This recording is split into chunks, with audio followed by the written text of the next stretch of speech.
Welcome to episode 152 of Ron's Update podcast. A little bit of Zwifting on the treadmill, a little bit of running at Stone Mountain, and a little bit of rambling on. Hope you enjoy it. See ya.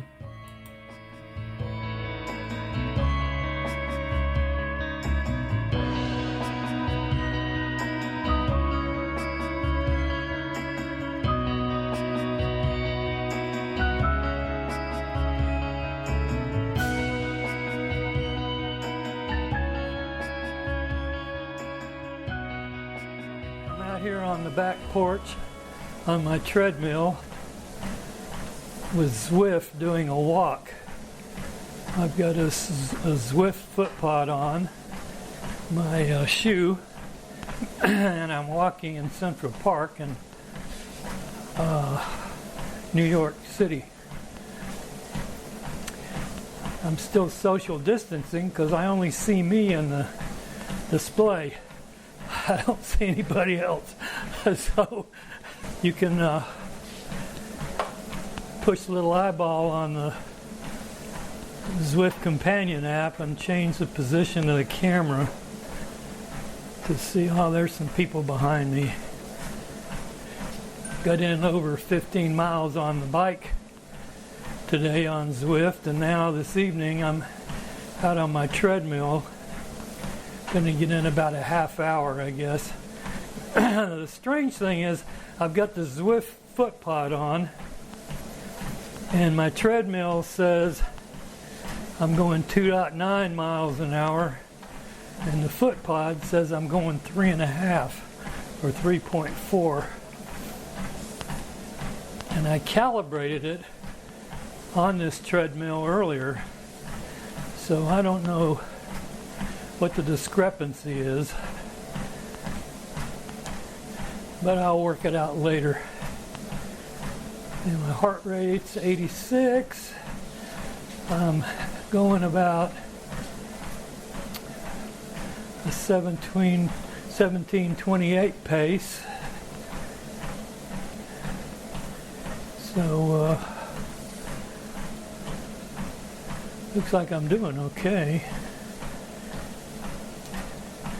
What's cool is I've got Zwift on my iPad because it's a bigger display, and then I've got the Zwift companion running on my iPhone, which you can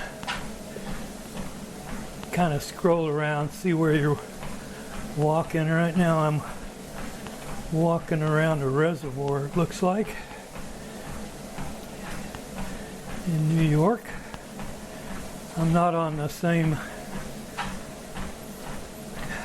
path that the bikes ride on, so I don't know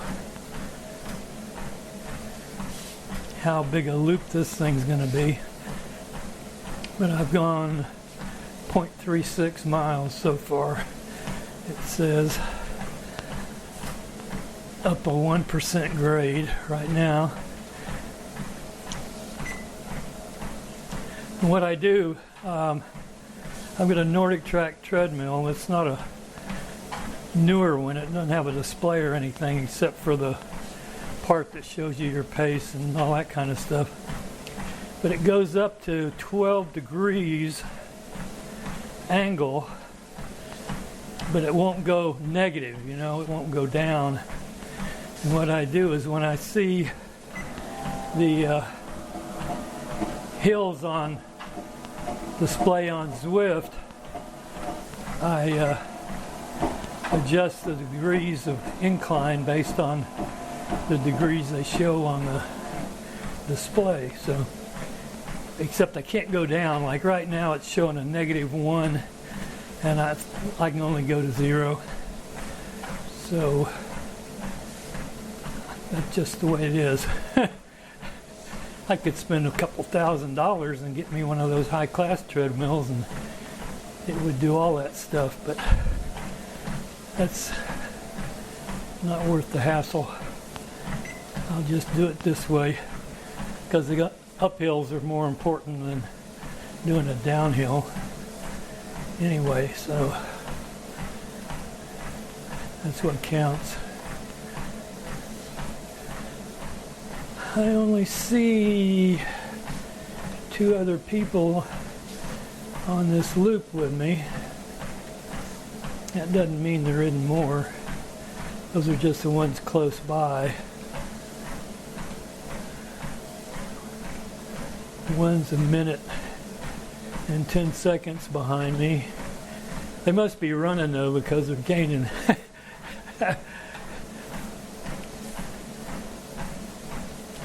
I wish Zwift had a walk mode. They've only got a run mode. So I just have to walk and use the run mode. But hey, it works. That's what counts.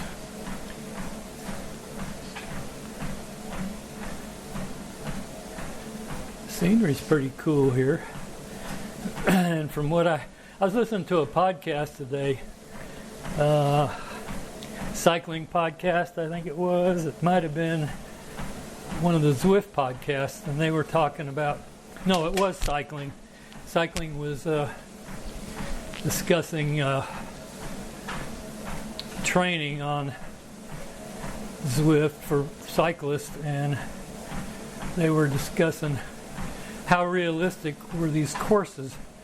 And one individual said that they had ridden the Richmond course, which had been a course for the national championships a couple of years ago.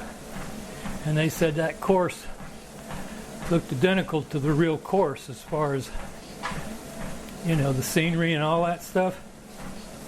So it was like you could get the exact benefit riding that course on Zwift as riding the real one, except for, you know, the wind and all that stuff that you get on a course when you're riding outside, which I thought was pretty interesting. So I'm walking around this reservoir in New York City in the Central Park.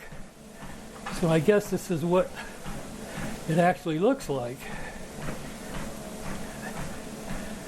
which is pretty cool. I mean, it's all, you can, I mean, it's not like photographic, you know, it's still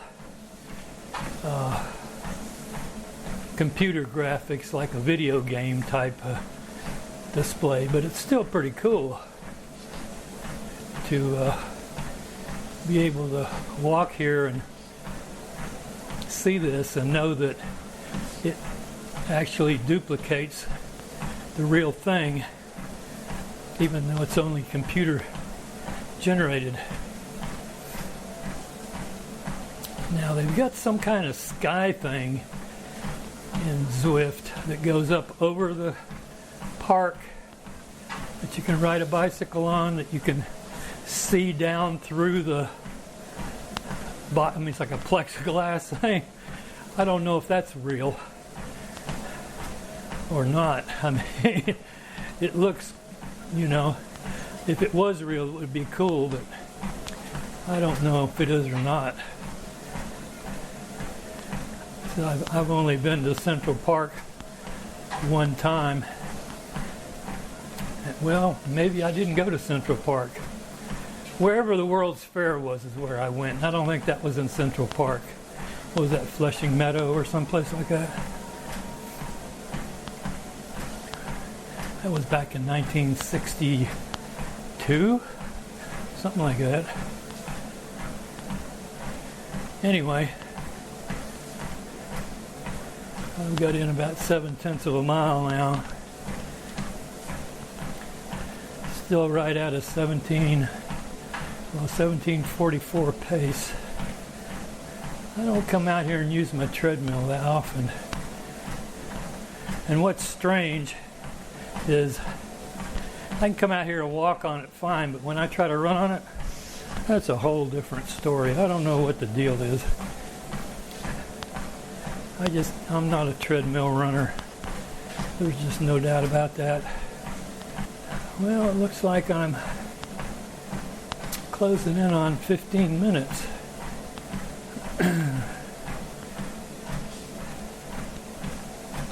So I think I'll cut the recorder off and Talk to you later, okay? When I'm doing a podcast every week, I'm repeating myself a lot. I don't know if I do or not. I'm in my car. I'm headed to Stone Mountain. It's a Sunday afternoon, and it's time for me to go get my long run in, which isn't that long. It's 6 miles, but that's a long run for me nowadays. And hopefully I can do that in relative comfort. I don't know.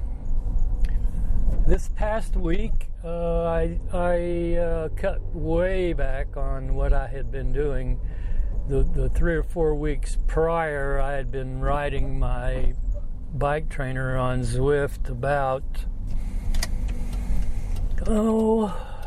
close to 80 miles a week, I guess, in that range. I mean, depending on when I counted, like if I counted like a Sunday through a Saturday, I might get 90 miles one week, or if I do a Monday through Sunday, I might get 80. It just depends on how I, do it. But I would say the past 3 or 4 weeks, I've been pretty close to right in the 80-mile range for bike riding, and my running, I've not done too bad. I have skipped quite a few long runs that I shouldn't have, but I just, with this whole thing going on, I just haven't been inspired, particularly after my race got canceled at Disney. You kind of lose your momentum, I guess. And the next race that's on the books for me is Peachtree, which is in August. What am I talking about? July 4th. How about that?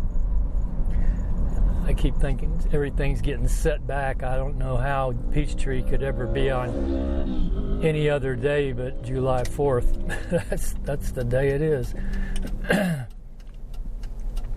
But anyway, I just lost my momentum when it came to training, my serious training and sticking with my program. I've tried to run my weekly runs and get something in on the weekend, but I just haven't been that good with my long run. I think I did do 5 miles last week on Sunday, and I'm doing 6 this week. But other than that, this past week, if I go back to Sunday, I count my week Monday through Sunday.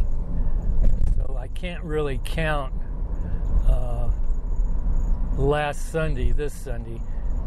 So basically, I've had 2 runs and 1 bike the whole week. So I've taken a couple days off, 3 days, I believe. So when I finish today up, I'll have had 3 runs and 1 bike. And if I'm in the mood this evening, I might ride my bike some more, because I had set myself as a goal to ride a minimum of 25 miles a week, which doesn't sound very high to people that are hardcore cyclists, which I'm not one. I used to be. Well, I don't think I was ever really a hardcore cyclist. I was an avid cyclist. I loved riding my bike, but I never went in for real super high mileage. I just loved to ride my bike. So since last year and probably the year before, I rode a total of about 0 miles. I thought, well, if I set myself a goal of about 25 mile a week average, that'll be at least something like 1,300 miles a year, in that range, which would be a good start. And then the last 3 or 4 weeks, when I was hitting 80 miles a week, I was going, oh, this isn't too bad. But the problem with that is when you're not used to it and you do 3 or 4 weeks of it, pretty soon you start to burn yourself out and you aren't quite as enthusiastic about riding as you were. And that's what happened this last week. I would say to myself, I'm going to ride, and then I would keep putting it off, and then pretty soon it'd be too late in the evening for me to do it. I mean, it really wasn't ever too late to do it, but who wants to ride your bike at 2 o'clock in the morning or something, you know? I mean, so to me, when I say too late to do it, if I don't get on my bike trainer by 10 o'clock in the evening, I'm not going to ride, because my minimum ride is about a half hour. So if I got on at 10, then that I would be finished like at 10:30, so that's not too bad. But if I'm trying to ride longer, say an hour, and I get on at 10, that's 11. And if I get on any later than 10, then you're getting close to midnight. So I just, you know, if I ride at 10 o'clock, usually it's going to be less than an hour, whatever, like this Friday, I think I rode Friday evening late, and I rode, I think, 12 7/10 miles on Zwift. And I rode a route that I had never ridden before, which was pretty nice, because I've ridden the desert route quite frequently. I think they call it Tempest Fugit, which is an out and back of a little over 10 miles. And I've also ridden TikTok, which uses part of the Tempest Fugit route and then keeps on going around and makes a loop, but it doesn't have much climbing in it. So Friday I rode what's called Sand and Sequoias, which the first half of the ride is the desert portion, which is pretty flat, and then the second half of the ride goes up and you're doing climbing, and you get in. Overall, you gain about probably in the 500 foot range, but a lot of the riding is, 2 and 3% climb, a couple little bit higher than that. I mean, it's not a serious mountain workout, so it was enjoyable. So if I ride tonight after I run, I may just ride that same route again, and then that'll give me over my 25 miles in 2 days. So I'll hit my weekly goal. And that's what I'm shooting for, is just trying to hit my weekly goal. So it's getting kind of overcast looking, and the wind's blowing quite, I can't say gusty, but it looks to me like it's pretty steady in the 15 to 20 mile an hour range right now, and it's getting kind of overcast. I don't know if we got a cold front coming in or what, but I'm going to run it out and back at Stone Mountain, which I like. What I usually do on a long run at Stone Mountain is I park my car in what I call the big parking lot. It's one of the big lots that they use whenever the park's open for the tourists, which is closed right now. And I will run, say today's run is going to be 6 miles. So I'll go out 1.5 miles and back to the car 1.5 miles, and then I'll go out 1.5 miles the other direction and then back to my car 1.5 miles. So it'll give me 6 miles. That way, if I want to stop and get a drink or whatever, I can do it. Of course, today I can't because I forgot to bring anything to drink. But that's what I usually do when I'm doing an actual long run out here. Like if I have a 12-mile run, I'll do 4 3-mile out and backs. I'll go out, back 3, out 1.5, turn around and come back, and then I'll go the other way, out and back, loop of 3, and then do that 2 more times to get 12 miles. Does that sound right? Yeah. we'll see what the traffic's going to be like at the main gate. Even though all the attractions are closed down out at Stone Mountain, except the golf course, sometimes it gets pretty crowded at the gate because a lot of people go out there to run and bike and walk.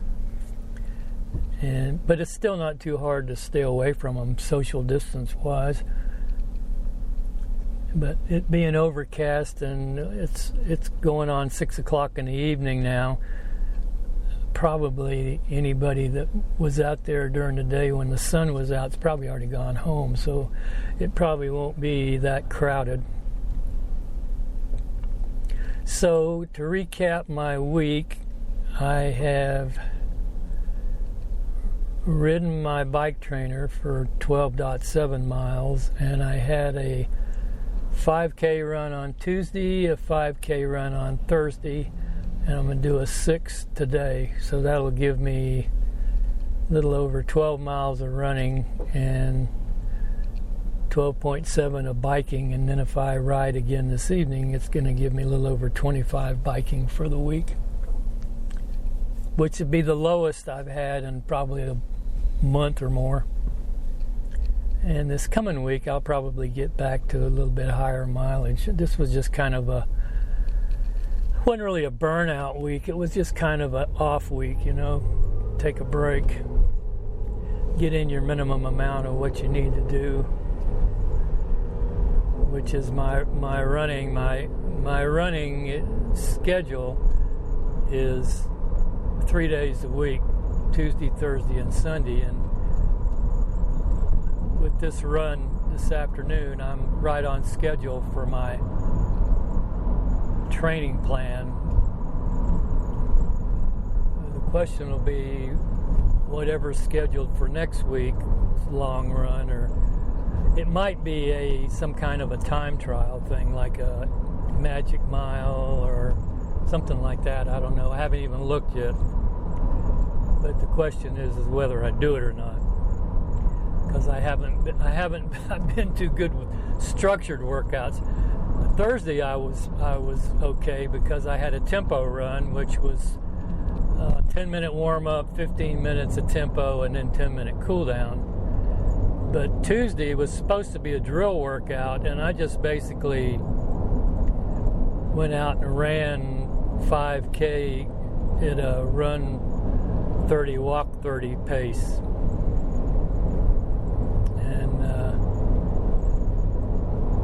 So I really didn't do my assigned workout for Tuesday, but I did get in mileage, which is fine.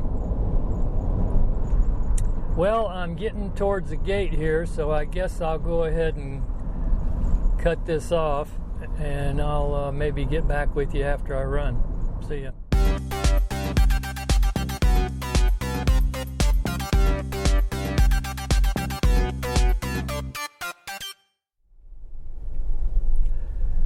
I am back in my car after my run. It wasn't as enjoyable as I thought it was going to be. I mean, I had an excellent run, but as far as the weather, it was 55 degrees, and that would have been fine, except the wind was blowing about 15 to 20 miles an hour most of the time in gusts, which made it kind of uncomfortable. But I had a good run. I ran 2 3-milers. The first one, I ran 3 miles, and I had my Nike, what are they called? Renews, I think, on, and they were cutting into my ankle, which is kind of strange. So I came back to the car and switched into my Infinity runs and finished the last 3 miles. So I had a pretty good workout, other than the wind blowing so hard. I wasn't too impressed with that. And it's overcast and looks like it might rain, but it didn't. But the whole run I was thinking, okay, I'm going to get drenched here. But it never did rain, and it still hadn't. And I ran about for my long run, I actually ran faster than I'm supposed to on my training plan. I'm supposed to run about 2 minutes slower than I could run in a race or whatever. I forget what they call it. But anyway,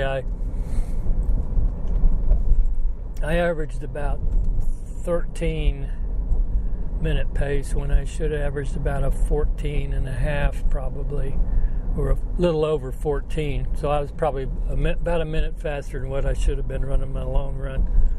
But I felt really good. I didn't have any problem. It wasn't like I was pushing to run that a little bit faster. And running 30-30, you know, I mean, my actual running during the 30-second run portion was probably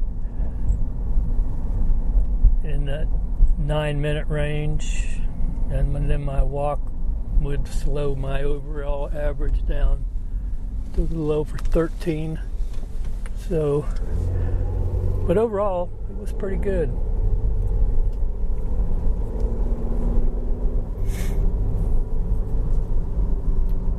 So I got in my Stone Mountain long run in 2 3-mile runs. I actually, what I did is when I stopped to change shoes, I stopped my watch and saved the first 3 miles. And then I started a new run for 3 more miles. So I had like 2 3-mile runs. And my second run was actually faster than my first. But my first was uphill on the way out and downhill on the way back. So that probably made it slower, the uphill.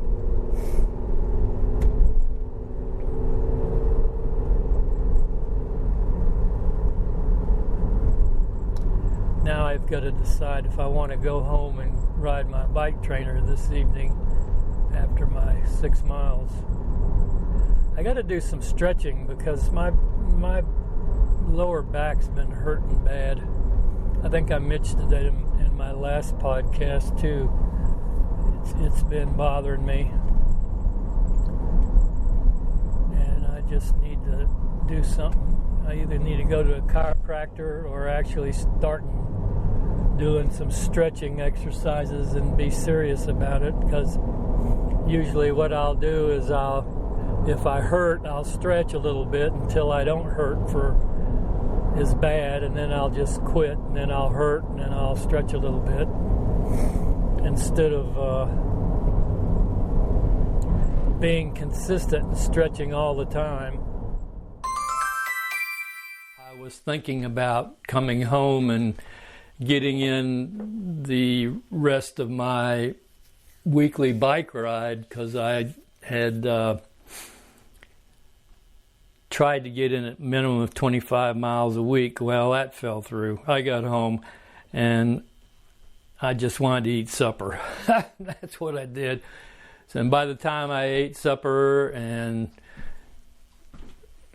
watched a little TV and just messed around the house, time went by, and it was past that time that I said I wouldn't ride my bike, which was after 10 o'clock at night. So I just said, well, there's no sense just doing it just to do it. If I'm not in the mood and I don't feel like it, I'm not really losing anything. So I didn't do my bike ride. But today is a different story. I've got a bike ride scheduled for today because it's part of my training schedule. So I'm going to be doing that in a little while after I eat lunch. And that's going to be about it for this. Oh, there's one other thing. I had mentioned in a prior podcast, I don't know exactly when, but I bought one of these Move Now sensors that all the hype I had seen, it sounded like really a good thing to get, and it was inexpensive, so I went ahead and got it. Well, I was disappointed. I mean, somebody that doesn't have any other kind of device, maybe this is a good good thing to have because it's inexpensive and it works good. It's just that you have to have it linked to your phone to get it to work. I mean, you can't read anything on it. It has no display. And so anything that you do has to be with your phone if you want it to do anything. And I was of the opinion that it tracked all day long, and then you could just sync it to your phone and you would see what you had, but that hasn't worked for me. I don't know if I'm doing something wrong. It should have been a simple syncing, because all you do is push on the top of it and a little red light flashes indicating it's syncing.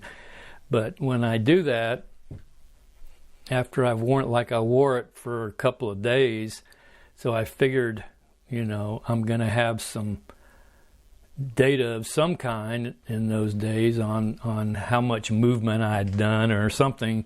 Well, it came out with a 0. So I don't know what I'm doing wrong, if I'm even doing anything wrong. But let me put it this way. My Fitbit just works. My Apple Watch just works. And my Garmin Fenix 5 just works. I don't have to mess with them. They just operate correctly. So I'm just going to put this Move Now device away, and I guess I'm just not going to waste my energy screwing with it. It might be good for somebody that doesn't have any other devices except the phone, and they want to, I don't know, every time you use it, you got to get your phone out to use it with your phone. So if you want to run, you have to have your phone with you to get any kind of data out of it, because it has to use the GPS on your phone to function. And so,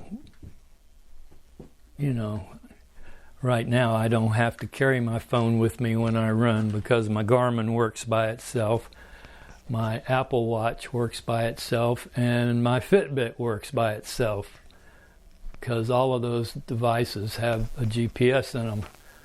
So I really was kind of disappointed about the Move, but I mean, it was an experiment just to see what it was like, and it didn't cost that much. So anyway, I just thought I'd let you know. Somebody that has one of those and really likes it, I'd like to hear from them and tell me if I'm doing something wrong. But other than that, that's going to be my podcast for this week, or actually last week. I'm into this week now. This should be my first day of the new week of my podcast, but it's actually going to end up being the last day of last week. So I'll see you later. Bye.